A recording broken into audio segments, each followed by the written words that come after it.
Jesus Freedom from the Law Channel, a daily spiritual nourishment from God's Word. Enjoy watching! Whoever watches the wind will not plant. Whoever looks at the clouds will not reap. Yun daw tao na matatakutin, walang ginawa kundi bantayan ang direksyon ng hangin, bumubugso ba, lumalakas ba, umiihip ba, magkakabagyo ba, kung sino man ang laging inaantay ang itsura ng mga ulap, may ulap ba, hindi uulan, o marami bang ulap, baka bumaha, yun daw tao na gano'n, na laging nag-aalala, natatakot, ay hindi magtatanim kahit kailan. At dahil doon, hindi siya aani kahit kailan. So what is the first step of Solomonic wisdom? To profit, to productivity and fruitfulness. In enterprise, don't worry about what you cannot control. Don't worry about the weather. It is not in your hands. But plant when you're supposed to plant, and then do your best, pray for the best, and then cope with whatever happens. Solomon, in effect, is telling us to plant and invest anyway, in spite of the unknown, in spite of what many people call bad times. Able sailors can benefit even from strong winds. Pag magagaling ang mga tripulante, ang mga kapitan ng mga barko, kahit bagyo, ay nagiging kaibigan nila sa kanilang pagdaragat. Able sailors can turn strong winds into friends. Therefore, good business people can turn even difficult times into opportunities. Why? Because people have to live. Life has to go on. Business must continue to happen. You just have to adjust. You just have to read the needs of the times and make the necessary adjustments. Pag lagi kang matatakutin, if you're playing too safe, you will never invest. You will never get into business. You will never do anything. You will never plant. Therefore, you will never harvest. So do not worry about the unknown or the unknowable, because God knows. Alam naman ng Diyos yung hindi natin alam. Ang mahalaga, makipagkaibigan ka sa Diyos. Pakinggan mo ang Diyos and do what you must. And the Bible tells us how, so that we may receive God's favor. Ecclesiastes 11:5, as you do not know the path of the wind, or how the body is formed in a mother's womb, so you cannot understand the work of God, the maker of all things. So God knows, God does His part, just do yours. Siyempre ngayon, nalalaman na through science kung paano nabubuo yung bata sa sinapupunan. But during the time when these were being written, this was a mystery. And it is a metaphor, which just tells us that marami pa tayong hindi alam. Pero kahit hindi natin alam at hindi natin nauunawa, tuloy pa rin ang buhay. Tuloy pa rin ang mga tao sa pamumuhay, magkakaroon ka rin ng hanap buhay, ano pa man ang mangyari. Hindi ka dapat matakot at hindi ka dapat mapigil ng takot para maging mabunga sa iyong mga ginagawa. Ecclesiastes 11:6 talks about another way to be financially prosperous and even secure. Sow your seed in the morning, and at evening let not your hands be idle, for you do not know which will succeed, whether this or that, or whether both will do equally well. Ano po ang mahigpit na itinuturo? Magtanim ka daw, maghasik sa umaga, at sa hapon hanggang gumabi, kung tapos ka na sa iyong pagtatanim, maghanap ka pa ng ibang maitatanim, maghanap ka pa ng ibang magagawa. Kasi hindi mo alam kung alin sa mga projects mo ang magtatagumpay. Hindi mo alam kung alin sa itinanim mo ang tutubo, kaya hindi ka dapat makontentong may itinanim ka na dyan. Magtanim ka pa dito, magtanim ka pa doon. Hindi mo alam kung anong klaseng panahon o weather ang iiral. At alam niyo naman, may mga halaman na pag tumami ang tubig, lumalago sila. Halimbawa, kangkong. May mga halaman naman na pag walang tubig, mas magaganda ang kanilang mga aanihin. Tulad ng pakwan, tulad ng mga milon, mas matamis pag walang ulan. So magtanim ka pareho, umulan naman at humindi, may maaani ka. Hindi mo inilalagay sa isa lamang na bagay na kasalalay ang buong buhay mo. At hindi sapat na nagtrabaho ka na sa umaga, tapos sa hapon, magbibinggo ka na, o tutunganga ka na. Kumisan makakakita ka ng mga driver, natutulog na sa mga ilalim ng puno, ayaw nang tumanggap ng pasahero kasi naka-boundary na. Kaya paano kung pag-uwi mo, nahulog sa bintana yung asawa mo at kailangan mo ipa-repair yung ulo niya, ang kinita mo lang pang boundary, wala kang extra. You don't know what a day may bring forth. You should not be easily happy with some income. Keep making income. Kailangan na nagsisikap ang tao, hindi ko kumita na ng konti, maglalakwat siya na. Sabi, so use it in the morning, and at the evening, let not your hands be idle. Marami ka dapat ginagawa. So second step, keep working on different services. Keep planting different crops. Keep producing different products. Hindi mo alam kung ano makiklik eh. Nakapwesto ka, kung alin man doon ang pagpalain, handa ka. Diversify, in other words. But not too much and not without due study. But position yourself to earn. Position yourself to harvest and to profit more. Hindi masama na paramihin mo ng paramihin yan. Pag sinabi mo, hindi naman po ako materialistic, maghanap buhay ka pa rin, damihin mo ang kita mo, pamigay mo kung gusto mo sa mga kawawa at mga kapuspalad at mga hindi makapagtrabaho. Pero hindi mo sabihin, wala naman ako masyadong ambisyon, simpleng buhay lang, tama na sa akin. At pag nakasakit ka, nangungutang ka doon sa mayroon. Anong simple doon? Hindi dapat easily ka na kontento. Gawa ka ng gawa, gawa ka ng gawa. At kung natapos mo na ang paggawa ng pinakamataas na kaya mong gawin, doon ka pa lang dapat makontento. Hindi yung wala ka pa nagagawa, kontento ka na. Pag nangailangan ka, ang napapahamak yung kamag-anak mo na may konting inimpok. Dahil bilang na bilang mo ang impok niya. Yung mga kamag-anak na mga may OFW na mga asawa, alam na alam ang exchange rate. Araw-araw, daig pa yung asawa. Siguro ate, marami ka ng savings, ano? Kasi enrollment na ni Junior. Ayun. Kasi hindi nagsisikap masyado. Ang tataas ng ambisyon, ang daming gastos, hindi naman kumikita. Ang dali-daling magpahinga, ang daling mapagod. Konting hirap, sumusuko. Konting hirap, nagre-resign. Sila naman kakainin. Kailangan niyang katawan mo, ihataw mo sa trabaho, ihampas mo sa gawain. Diba? Para meron kang kitain. Consider the great woman of Proverbs 31. Ano ang description sa napakadakilang babaeng ito? Proverbs 31:10, a wife of noble character who can find, she is worth far more than rubies. And then Proverbs 31 goes on to essay the great deeds of this wonderful woman. She selects wool and flax and works with eager hands. So siya naghahabi, gumagawa siya ng mga tela. She gets up while it's still dark. She provides food for her family and portions for her servant girls. She considers a field and buys it. Out of her earnings, she plants a vineyard. She sets about her work vigorously. Her arms are strong for her tasks. She sees that her trading is profitable and her lamp does not go out at night. In her hands, she holds the distaff and grasps the spindle with her fingers. Marami siyang ginagawa. Maaga siyang gumising para marami siyang magawa. Hinahati-hati niya ang kakainin ng bawat miyembro ng kanyang pamilya para ang lahat ay may magkaroon ng kasiyahan. Binibigyan niya ng assignment ang kanyang mga katulong para lahat ay huwag masayang ang panahon. Bumibili siya ng mga lupa at tinataniman niya ito. At ang ipinagtatanim niya, galing na sa mga tubo niya, sa kanyang mga pangangalakal. Malakas ang kanyang katawan, malakas ang kanyang braso, at siya ay nangangalakal. She trades. She buys, she sells, she produces. Marunong siya magborda, magsulsi, manahi. She makes linen garments and sells them and supplies the merchants with sashes. Gumagawa pa siya ng mga sinturon, mga bedsheet, bed cover. At ang sabi ng Proverbs 31:25, she is clothed with strength and dignity. She can laugh at the days to come. What are the days to come? Days of uncertainty, days of gastos, days of pagtanda, pagkakasakit, pangangailangan. Sabi, pinagtatawanan lang nitong babaeng ito yung mga darating na araw. Kasi may pera. Kaya bang pagtawanan yung mga darating kung wala kang pera? Diba? Kasi may savings. Kaya tayo mga Kristiyano, huwag kayo mag-inarte na, ay, ako hindi materialistic, hindi ako ganyan. Pero naman, pag kami kailangan ka, iaasa mo sa iba. Dapat ang tao marunong magsikap, magtrabaho, maghanap buhay, produce more than what you need, so that you will not only fill your needs, but you will also be able to help others who are unable to produce. Just work for it and then deserve it.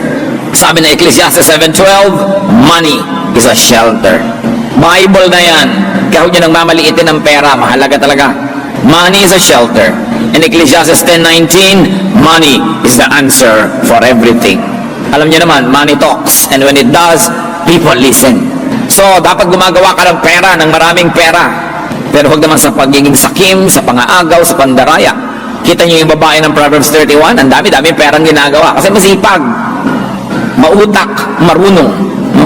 Of course, Ecclesiastes 10:19 is an exaggeration that money is the answer for everything. Poetry exaggerates. But there's great truth in it. That it is an answer to many, many things in life. You want to be secure, you want to be able to laugh at the days to come, dapat may extra income ka, that you have savings, and you are ready for some disasters. So, work hard. Work well, diversify, keep producing. Ecclesiastes 11:1 leads us to the third step to prosperity. Cast your bread upon the waters, for after many days you will find it again.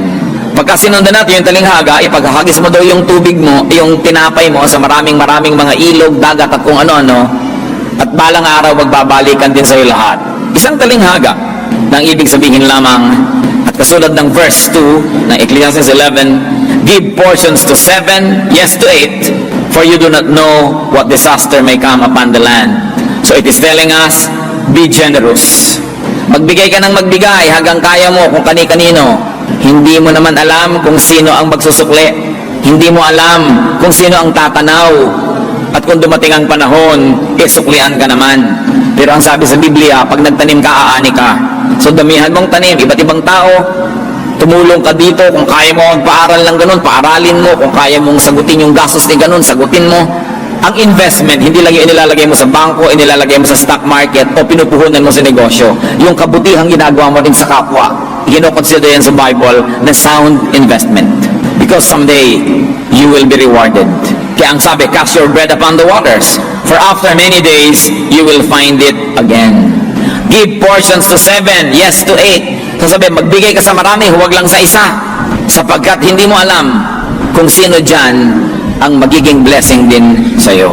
Sa mga magulang na mahilig may favorites, lahat ibinigay na lang sa favorite, lahat ibinigay sa favorite. Hindi naman lahat ng favorite nyo, yun ang nagiging mabuting anak. Marami pa nga yung inape, yung kinawawa, yung dinusta, yung laging pinapagalitan, yung ikinahihiya na anak, yung hindi ipinagmamalaki. Kadalasan yan pa nga nagiging mabuting anak pag tumanda ka na. At yung in-spoil mo ng in-spoil, binigyan mo ng lahat-lahat, kadalasan yun na hindi makalingon sa'yo eh. Kaya sabi, give to 7, yes to 8. Give to many, don't just one. Hindi lang isa lang yung pine-favor mo, isa lang yung nilagay mo na doon lahat, yung kayamanan mo, lahat ng kaya mong ibigay. In other words, don't put all of your eggs in one basket. Kung baga sa computer, kailangan may backup file ka. Dahil pag nag-crash yung computer mo, ubos ang record mo. May backup ka. Huwag mong ilagay lahat, ang pag-ibig, ang pagmamahal sa isang tao lang. Dahil baka mamaya, mabuti nga yung taong yan, maaga namang nabawian ng buhay, edi lugi ka. Hindi mo alam. Be generous to many, lalo sa inyong mga anak. Hindi nyo alam eh. Proverbs 11:25, a generous man will prosper. He who refreshes others will himself be refreshed. Biblia na nagpapangako, yung mapagbigay, aasenso, sasagana. Ang nagbibigay ng kasiyahan sa kapwa, siya man ay tatanggap ng ganitong kasiyahan. Hindi sa pagiging sakim ka magiging secure. Hindi sa pagkakamal, pagtatago, pagkakait ka magiging secure. Ito'y sa pagbibigay. Because in spirituality, you lose what you selfishly keep and you keep what you give away. So, kabaligtaran yan ng sense ng mundo. Ang sasabihin ng mundo, sa'yo na lang, ipunin mo, sa'yo lang. Ang sabi ng salita ng Diyos, magpamigay ka. Ikalulugod yan ng Diyos. At kung hindi man tumanaw sa'yo yung binigyan mo, alam naman ng Diyos yun eh. Siya nag-utos, edi siya ngayon ang bahala magpalit. Luke 6:38, give, and it will be given to you. And very especially, give to God's house. Malachi 3:10-11, bring the whole tithe into the storehouse, that there may be food in my house. Test me in this, says the Lord Almighty, and see if I will not throw open the floodgates of heaven and pour out so much blessing that you will not have room enough for it. I will prevent pests from devouring your crops, and the vines in your fields will not cast their fruit, says the Lord Almighty. Buong buo na dali nyo sa aking tahanan na ikapu, at subukan nyo ko kung di ko bubuksan ang bintana ng langit at pabahain sa inyong buhay ang pagpapalang di nyo kayang isilid sa anumang lalagyan nyo. Sobrang daming ipagpapalang ibibigay ko na wala kayong pagsidlan. At kasama pa niyan, pipigilin ko ang mga salot na sirain ng mga halamang itinatanim ninyo.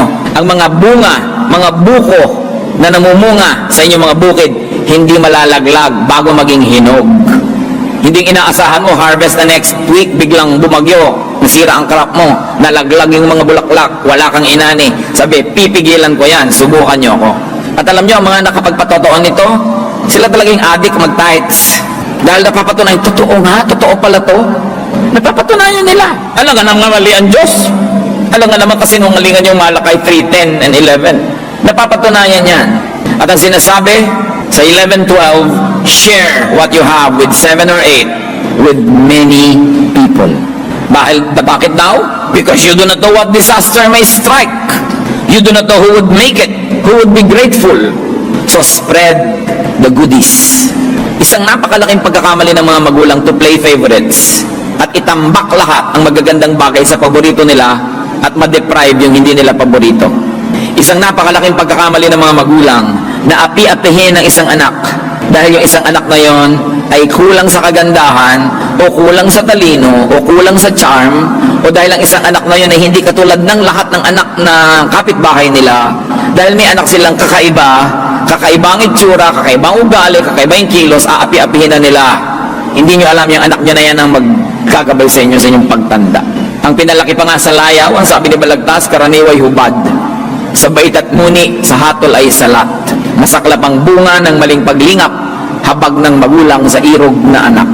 At kadalasan, hindi naman lagi, pero madalas, obserbahan nyo, yung mga anak na laki sa hirap, yun ang mga thoughtful. Yun ang maaalalahanin sa mga magulang. Yung pinalaki sa sarap, kalimutan ka na lang, lalo nag-asawa na. Wala na, puwera ka na. Kaya dapat minamahal mo lahat. Kahit sa kalooban mo, hindi pantay-pantay dahil may tinatangi ka, huwag mo na ipakita. Anak mo lahat yan. Ano man yan. Pananagutan mo sa Diyos, kailangan mahalin. Favorite children do not always deliver. So, spread the goodness to everyone around you. Consider the noble wife. Ang pinag-uusapan natin dito, yung be generous, be a good giver. Ang isa sa mga dahilan kung ba't siya ganun ka-asenso, Proverbs 31:20. She opens her arms to the poor and extends her hands to the needy. Sa kanya, business is business, yes. Pero meron siyang mga social concerns. Meron siyang mga charities. She makes money here, but she has another activity where she gives it away to those who cannot make money because they're either too sick, too old, or too young, or they're oppressed by the system. That's financial security in the making when you are sharing with the needy, or that is financial security already at work. So kung hindi ka pa secure, magbigay ka para ka ma-secure. O kung secure ka na, lalo ka magbigay. Kasi secure ka na eh. Wala ka ng dahilan para maging maramot. Nagsusukli ka na nun. And it's also your way to remain secure. So those are the 3 steps that involve lots of work. You want to be secure? Work. Work early. Exodus 20 verse 9, 6 days you shall labor and do all your work. So 6 na araw nagtatrabaho ang tao, isang araw lang nagpapahinga. Yan ang itinakda ng Diyos. And work hard.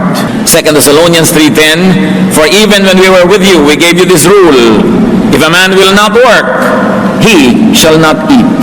Work for your bread, work for your money, work for your benefits, work for your bling-blings. Hindi pati yun iniaasa mo sa iba. Hindi pati yung mga bisyo, mga load, iaasa mo sa iba. Wala kang load, manahimik ka. Diba? Hindi ka pa kumikita, kutakot-takot na pera na inuubos mo sa kagaganyan. Nauubos na talaga ang resources ng pamilya. Wala ka pa naman kino-contribute. Dapat lumagay ka sa lugar. Tinitingnan mo ang mga bagay-bagay. And not only work hard, but work smart. Wrong grammar, pero hayaan nyo na, work smart. Ecclesiastes 10:10, if the axe is dull and its edge unsharpened, more strength is needed, but skill will bring success. Pag daw yung tool mo mapurol, yung palakol mo na pang sibak ng kahoy ay mapurol, kailangan malakas ang hampas mo sa kahoy para tumalab ang iyong palakol. Kung naghihiwa ka ng karne, ang purol-purol ng kutsilyo mo, pagod na pagod yung braso mo, kadidiin. Kaya sabi, kailangan be smart. Skill will bring success. Be skillful. Improve your tools. Improve your ways of production so you don't have to work too hard. You will get more for less work. You know, do not mistake activity for achievement. Not everybody who works hard gets out of poverty, but those who work smart do.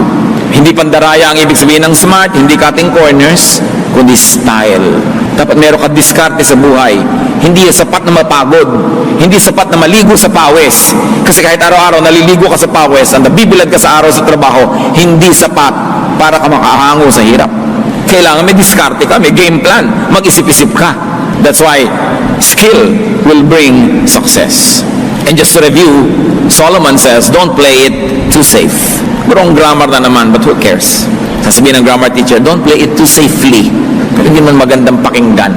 Don't play it too safe. Talagang may risks. Namumuhunan ka talaga. You take your chances. But this must be calculated risks. You do your homework, you do your research, you do what you can, but for all the others, put faith in motion. Sabi yun daw, laging tinitingnan ng ulap, nakatingala sa langit, dinarama ang hangin, hindi na magtatanim dahil laging masisiraan ng loob. Matthew 25 to 27, concerning the talents that the Lord gave to several people.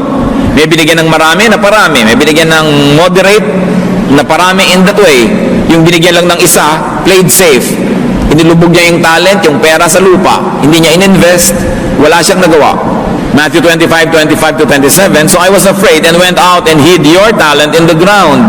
So here it is, here is what belongs to you. Ang sabi niya doon sa nagbigay ng puhunan. His master replied, you wicked, lazy servant. Well then, you should have put my money on deposit with the bankers, so that when I returned, I would have received it back with interest. Nakita niyo po, yung tao dito na nagbigay ng puhunan represents God. God gives us talents, skills, kakayahan, edukasyon, training, puhunan para mo paramihin. At ang Diyos, interesado sa interest, sa tubo. Sabi, binigyan kita, dapat na parami mo. Sabi, ito, nilubog ka na lang sa lupa para safe. Gusto mo lang palang safe, di sana hindi ka na namuhunan, inilagay mo malang sa bangko, nagkaroon mo lang interest, kahit konti. So God wants earnings. God wants interest. God wants returns. Kaya hindi ungodly yun. Huwag ka lang maging usurer na exaggerated na yung interest. Mga kapatid, kung may inutangan kayo, 10,000, inutang nyo noong 1972, ngayon nyo lang mababayaran, 10,000 din ang bayad nyo, kakaya naman yan. Dapat mga 12, 13,000 na yan. Kasi kung yung pera niya nasa bangko, nagka-interest na eh. Pero ibinigay sa'yo na pag-interesan mo ang pera niya, hindi nagka-interest. Kasi isosole mo, after a long time, ganun ding amount, mali. You punish the person for helping you. Hindi masama na bigyan mo na interest. Ngayon, kung kayo nagpautang, kayo nagsasabi, huwag mo nang bayaran yung interest, nasa sa inyo yun. Pero sa nagpautang yung desisyon na yun, hindi sa umutang. Yung nangutang, kailangan may obligasyon ka, pakitain mo yung pera ng inutangan mo.